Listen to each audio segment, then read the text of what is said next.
Hello, Ohana, Cosmos family. It's Soul Dr. Nick here. And today I want to say, I am not outraged. I am not outraged.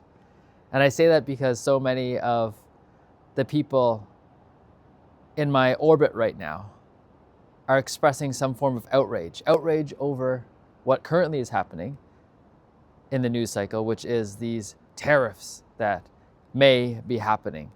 And I say that not because I'm not keeping abreast of some of these news articles, messages, things like that. Rather that I don't feel outraged from it all. And I'm practicing speaking up for the non-outrage. And my curiosity now is less the people who are making the noise. It's actually being curious about the people who are not making noise. Because I imagine there's many more like me who are not outraged. It doesn't mean we agree with everything or we think it's the best course of action. But perhaps outrage is not the response that we have to have. Perhaps even for me, I'm curious. I'm watching the unfolding. I'm excited about change. One of the things I was contemplating was the world as we see it is both working and not working in so many ways.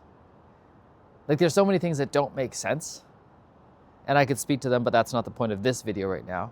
And there's so many things that do make sense. And I will speak a little bit of that. Like I love the fact that I can feel safe, that there's this internet, that there's power, that there's all these automated systems.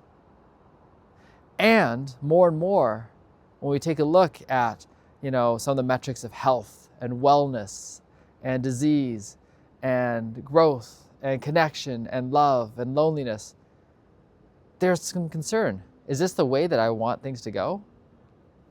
I don't think so. How would I like it to change?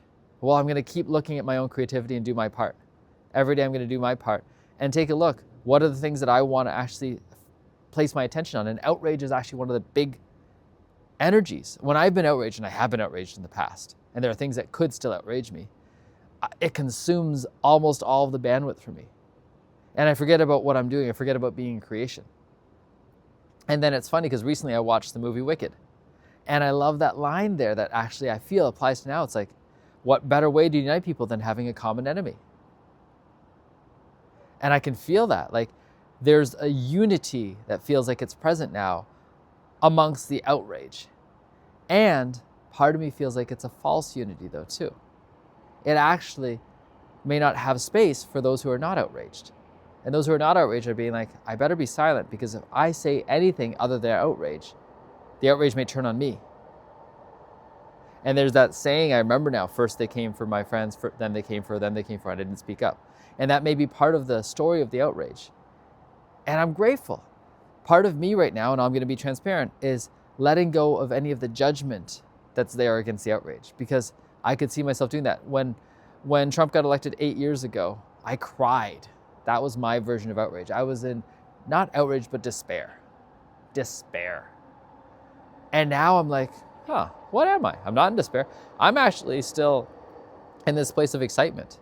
I have more excitement than I ever have for the world. And there's more uncertainty. Oh my, what are all these changes? What's going on? In terms of the external world, my internal world has never felt so certain, so alive, so clear. Oh wow, how do I create these breath experiences? How do I actually take care of my own consciousness? How do I take care of my family? How do I take care of this business that's growing that I know is in service of humanity? And how do I create more of this financial wealth that allows me to amplify what I'm doing, amplify my voice because there's more clarity and more certainty than ever before?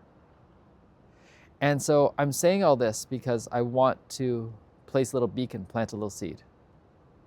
If you're not feeling outraged right now, it's okay. If you're not feeling like I want to speak up that I'm not outraged, it's okay. I haven't in the longest time because I realized, and even here I'm being a little bit more cautious because I don't want to draw the outrage to me, even though there's a part of my own warrior that's like, bring it on. I'm like, no, actually, I have other things I'm actually much more curious about creating versus drawing that energy in and then pushing back against it. So if somehow some of that energy gets drawn in, my work is just going to let it keep flowing through. Hey, thank you. Thank you for seeing this. I'm impressed that this drew you in, that you wanted to watch this. I'm impressed for you taking the time to send this message. It doesn't mean I have to respond to it because let's be clear, I don't owe you Anything. You don't owe me anything. And how do we practice having more, I was going to say civil fair exchange, but what we all consider fair right now is so different. That's part of what's going on, right? It's unfair that this is happening. Oh, wait. All the rules that we've put in place already allow for these changes. Well, if the rules allow it, then it's okay. Well, is that how we want to do things either? Do I have a better system? No. That's not what I'm trying to figure out right now. Am I having a lot of fun? Clarity? Yes. Is this probably going to impact me, especially financially? Probably yes. And will I have some upsetness when that happens? Probably yes. I'm not above it. If something like I'm buying all this organic celery right now for my juicing, if it costs $5 instead of $2, I'm like, holy crap, that's going to change my whole budget. I buy a lot of that. And then I get to make a choice. And then as well, we're already supporting lots of local farmers at the farmers market. How do we step into that more in a way? Who knows? But the outrage, that part I know is not there. I hope this has served you. I hope you are enjoying life thoroughly, sending lots of love, whether you're in outrage or not in outrage. Ciao for now.